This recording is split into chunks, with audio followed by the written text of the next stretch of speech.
nga ito daw ay magsabi. Sabi ko nga po, kasi kung hindi kayo,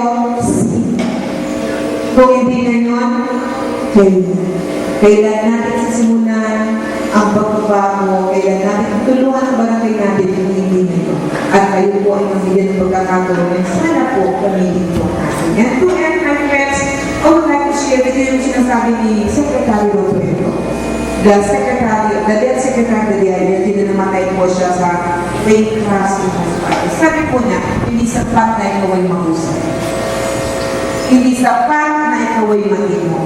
Tingnan niya na daw yan, mahusay at matino para po ikaw ay magkatiwala ng bayan. At nagtiwala po na kayo lahat po na narito. Kaya sinasabi ko na rin, claim it na kayo ay mahusay matinong barangay sa panahon ngayon. Kailangan po natin ang mga katulad ninyo na tutulong po sa ating national government, sa ating municipal government na maglalakad po ng progreso po ng inyong bayan, ng inyong barangay, ng ating buong bayang Pilipinas. So, kanayo amin na po, Diyos Lagina, and congratulations po.